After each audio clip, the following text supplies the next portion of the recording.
Media news 24। ওনার আমি যখন পরবর্তীতে ওনার ব্যাপারে আসলে জানি, 5-6 মাস পরবর্তীতে আমি যখন জানতে পারি যে লোকটা কে, তখন উনি আমাকে ওনার জীবনের বর্ণনা দেন যে উনি প্রায় 10 থেকে 12 জন মানুষকে হত্যা করেছেন। কাকে কিভাবে হত্যা করেছেন, কাকে উনি চাপাতি দিয়ে কুপিয়ে হত্যা করেছেন, কাকে তিনি গুলি করে সম্পূর্ণ ঠান্ডা মাথায়। ডিসেম্বরের কোনো এক সন্ধ্যায় একটি আড্ডা যে আমার জীবনকে এমনভাবে উলটপালট করে দেবে আমি তা জানতাম না। আমি শুধু জানতাম বাংলাদেশের আধা সামরিক বাহিনী বর্ডার গার্ড বাংলাদেশ বা বিজিপি প্রধানের সাথে আমি দেখা করতে যাচ্ছি। জেনারেলের সাথে সাক্ষাৎ করে আমি বরং বেশ কৌতূহলী এবং কিছুটা উত্তেজিত ছিলাম। তাকে প্রথম দেখায় মনে হলো বেশ চুপচাপ ভদ্রচিত একজন মানুষ। তবে সুইজারল্যান্ডের জুরিক থেকে বুদাপেস্টগামী ট্রেনে চড়ে দুটো লাগেজ সমেত জেনারেল আজিজ যখন নামালেন, আমার মাথায় কিছুটা চিন্তার উদ্রেক হলো। মাত্র 90 মিনিটের ফ্লাইটের বদলে এত দীর্ঘ ট্রেন যাত্রা কেন বেছে নিলেন তিনি নিজেই আমার কৌতূহল মিটিয়ে দিলেন। বললেন নিজের সাথে কিছুটা সময় কাটাতেই এত দীর্ঘ যাত্রা বেছে নিয়েছেন তিনি। এই লম্বা ট্রেন ভ্রমণে মধ্যপূর্ব ইউরোপের সৌন্দর্য অবলোকন করতে করতেই সময় কেটে গেছে অনায়াসে। তবে তাকে বেশ ক্লান্ত মনে হলো। আমরা দ্রুতই একটি ট্যাক্সি ডাকলাম। আমি নিজেই এরপর তখনকার মেজর জেনারেল আজিজ আহমেদকে তার হোটেলে নামিয়ে দিয়ে আসলাম। তিনি তখন ইউরোপোলের বার্ষিক সম্মেলনে যোগ দিতে ইউরোপ এসেছেন। আমরা পরস্পরের ফোন নাম্বার আদান প্রদান করলাম। জেনারেলের আচরণ ছিল খুবই বন্ধু ভাবাপূর্ণ। আমি তখন তাকে হোটেলে নামিয়ে দিলাম। তিনি বললেন একসাথে একটা সেলফি তুলতে।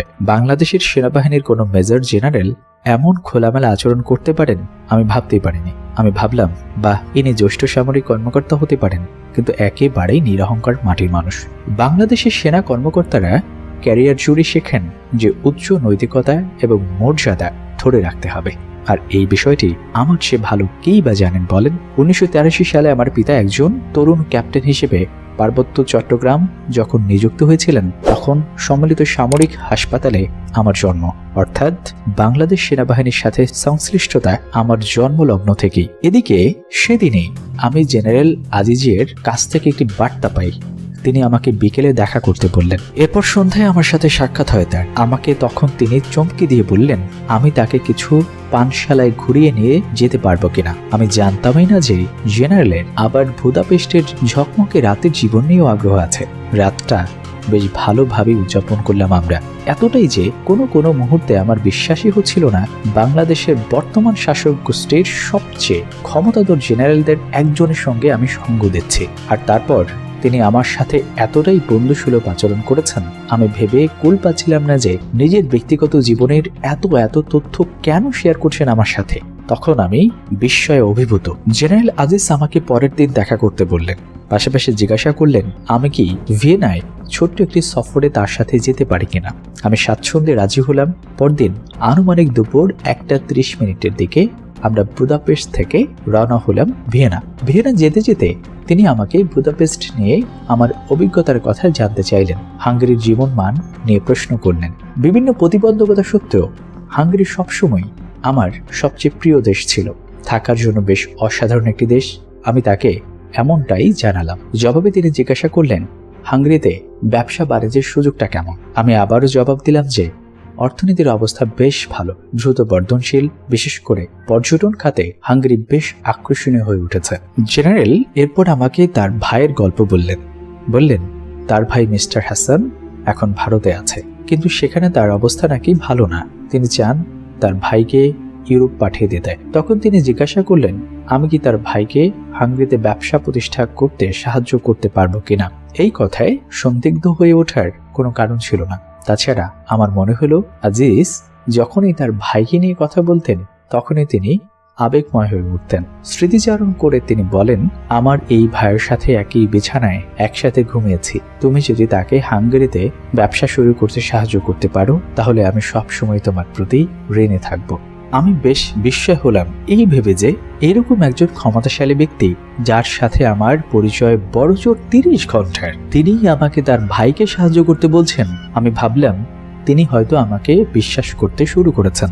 2-3 দিন পর জেনারেল আজিজ বাংলাদেশে ফিরে গেলেন। আমরা পরস্পরের তথ্যাদি আদান প্রদান করে নিলাম। তিনি আমাকে শুভকামনা জানালেন, পাশাপাশি বাংলাদেশে ফিরে যোগাযোগ করার প্রতিশ্রুতি দিলেন। মাত্র 3 দিনের মাথায় জেনারেলের মেইল পেলাম আমি। তিনি জানতে চাইলেন হাঙ্গেরিতে ব্যবসা শুরু করা যায় কিভাবে, প্রক্রিয়াটা কি। হাঙ্গেরিতে বাংলাদেশিদের ব্যবসা স্থাপনে সহায়তা করেন এমন একজন আইনজীবীর সাথে কথা বলে আমি তাকে জবাব দিলাম। 4 মাসের মধ্যে বে অব বেঙ্গল জেনারেল আজিজের ভাই হ্যারিস আহমেদের কোম্পানি গঠন হলো। কুরিয়ার সার্ভিসের মাধ্যমে আমি সব নথিপত্র পেলাম। 2015 সালের গ্রীষ্মের শুরুতে বুদাপেস্টে আসলেন হ্যারিস আহমেদ, যাকে আমি মোহাম্মদ হাসান নামে চিনি। তাকে দেখে খুব ব্যক্তিত্ব সম্পন্ন মানুষ মনে হলো না আমার। তিনি বুদাপেস্টে এসেছেন তার এক বন্ধুকে নিয়ে, আর তাদের কথাবার্তা ছিল সবসময় বাংলাদেশের রাজনীতি কেন্দ্রিক। পৌঁছানোর কয়েক সপ্তাহ পর আমি হ্যারিস আহমেদ ওরফে মোহাম্মদ হাসানকে তার হোটেল ব্যবসা শুরু করতে সাহায্য করতে শুরু করলাম। তিনি একটি খালি রেস্তোরাঁ ভাড়া নিলেন। আমি নিজেই যেহেতু ব্যবসায়ী, ফলে আমি তার ব্যবসায়িক কার্যকলাপে সাহায্য করতে পারিনি, কিন্তু আমি লক্ষ্য করলাম যে তিনি হাঙ্গেরিয়ান ভাষা দূরে থাক, বাংলা ভাষা ছাড়া কোনো ভাষাতেই কথা বলতে পারেন না। অতঃপর আমি তাকে স্থানীয় কিছু কর্মী খুঁজে দিলাম, কিন্তু হ্যারিসের অসংলগ্ন আচরণ এবং অযৌক্তিক আচরণে দ্রুতই তার কর্মীরা অতিষ্ঠ হতে থাকলো। আমি নিয়মিতই তাদের কাছ থেকে হ্যারিসের অব্যবস্থাপনা নিয়ে ফোন পেতে থাকলাম। জানলাম যে তাদের বেতনও নাকি দেয়া হচ্ছে না সবসময়। এরপর থেকে আমি উদ্বিগ্ন হয়ে উঠতে শুরু করলাম। এদিকে জেনারেল আজিজ নিয়মিত আমার সাথে যোগাযোগ করছিলেন, হ্যারিস এবং তার ব্যবসার খোঁজ খবর নিচ্ছিলেন। আমার মনে হলো আজিজই বাংলাদেশ থেকে হ্যারিসের ব্যবসা বাণিজ্য পরিচালনা করতেন, কিন্তু সামরিক কর্মকর্তা হিসেবে বেসরকারি ব্যবসায় তার মনোযোগী হবার কথা নয়। বিজিবির মহাপরিচালক হিসেবে তো তার নিজের দায়িত্ব পালনেই ব্যতিব্যস্ত থাকার কথা। এদিকে বেঙ্গল হোস্টেল নামের হ্যারিসের মালিকানাধীন হোস্টেলে উচ্চ শব্দের পার্টি হতো। প্রতিবেশী এবং এলাকার কমিটিদের ফোন বাড়তেই থাকলো। হ্যারিসের পার্টি করার প্রবণতা ছিল অদ্ভুত। তিনি হোস্টেলের সকল বাসিন্দার জন্যই মদ কিনতেন। স্থানীয় বাসিন্দারাও ফ্রিতে মদ পেত। অনেক সময় হোস্টেলে কাউকে পছন্দ হলে তার থেকে টাকাও নিতেন না তিনি, বিশেষ করে মেয়ে অতিথিদের কাছ থেকে। কিন্তু 50 বছর বয়সী এক ধনাঢ্য ব্যক্তি মেয়ে অতিথিদের সাথে বন্ধুত্ব করতে চায়, এই বিষয়টি আমার কাছে রুচির পরিপন্থী মনে হলো। পাশাপাশি এটিই ছিল আমার সন্দিগ্ধ হয়ে ওঠার প্রথম কারণ। একজন ব্যবসায়ী তার ব্যবসা এইভাবে পরিচালনা করেন না। আমার মনে আছে জেনারেল আজিজ আমাকে বলেছিলেন যে তার ভাই ভারতে 14 বছর ধরে আমদানি, রপ্তানি এবং পর্যটন খাতের ব্যবসার সাথে সম্পৃক্ত ছিলেন। কিন্তু বুদাপেস্টে আমি যে ব্যক্তিকে দেখতে পাচ্ছি তাকে দেখে মনে হলো তিনি সবে মাত্র কোনো বন্দি জীবন থেকে মুক্ত হয়েছেন। 2015 সালের সেপ্টেম্বরে জেনারেল আবারও হাঙ্গেরিতে সফরে আসলেন। ভাইকে দেখে গেলেন। জেনারেলের সাথে তার স্ত্রী এবং সাবেক সামরিক কর্মকর্তা ছিলেন। নিজের ভাইকে ধীরে ধীরে ব্যবসায় নিয়োজিত হতে দেখে তিনি বেশ খুশি হলেন। হোস্টেল দেখতে গিয়ে আরও কিছু বিছানা এবং হলরুমের রং পরিবর্তনের পরামর্শ দিলেন। অপরদিকে রেস্তোরাঁ ছিল খালি, ফলে তিনি এই রেস্তোরাঁ ফেরত দিয়ে মালিকের কাছ থেকে অগ্রিম পরিশোধ করা টাকা বুঝে নিতে বললেন। কিন্তু হাঙ্গেরিতে আপনি যদি কোনো চুক্তি হঠাৎই বাতিল করতে চান, তাহলে আপনি অগ্রিম টাকা ফেরত পাবেন না। কিন্তু জেনারেল এ নিয়ে মোটেই খুশি ছিলেন না। তিনি আমাকে বললেন মালিককে চাপ দেওয়ার জন্য, কিন্তু তেমনটা শেষ অবধি ঘটেনি। একদিন ভীষণ বিস্ময়ে আমি তাকে খোদ বাংলাদেশের প্রধানমন্ত্রী শেখ হাসিনার সাথে কথা বলতে দেখলাম। প্রধানমন্ত্রীকে তিনি আপা বলে সম্বোধন করলেন। আমি হতভম্ব হয়ে গেলাম। আওয়ামী লীগের শীর্ষস্থানীয় নেতাকর্মীরা তাকে ফোন দিত, আর হ্যারিস তাদেরকে বিভিন্ন দায়িত্ব দিতেন। আমি শীঘ্রই বুঝতে পারলাম যে আমি কোনো সাধারণ মানুষের সঙ্গে জড়িয়ে পড়ছি না। এই লোকের নিশ্চয়ই এমন কোনো বৈশিষ্ট্য রয়েছে যে আমি জানি না। একদিন হ্যারিস এক ব্যক্তিকে ফোন দিল। আমি তার পাশে বসা ছিলাম। ভিডিও কলে তাকে পিচ্চি বলে সম্বোধন করে হ্যারিস আমার সাথে পরিচয় করিয়ে দিলেন। তিনি ছিলেন জোসেফ, তার ছোট ভাই। আমাকে তখন খুব বেশি কিছু বলেননি। তিনি শুধু জানালেন যে ঢাকার একটি হাসপাতালে তিনি ভর্তি, কিন্তু ওই সময় জোসেফ কারাগারে ছিলেন, কিন্তু অসুস্থ দেখিয়ে তাকে হাসপাতালে রাখা হতো। তাদের কথোপকথন শুনে মনে হলো জোসেফ 3 থেকে 4 লাখ টাকায় বিজিবি জওয়ান নিয়োগের কাজ করতেন, আর হ্যারিস অর্থ লেনদেন সাপেক্ষে আগ্রহীদের তালিকা যাচাই বাছাই করে সরাসরি পাঠিয়ে দিতেন জেনারেল আজিজকে। আমি নিজের চোখে এসব দেখছি।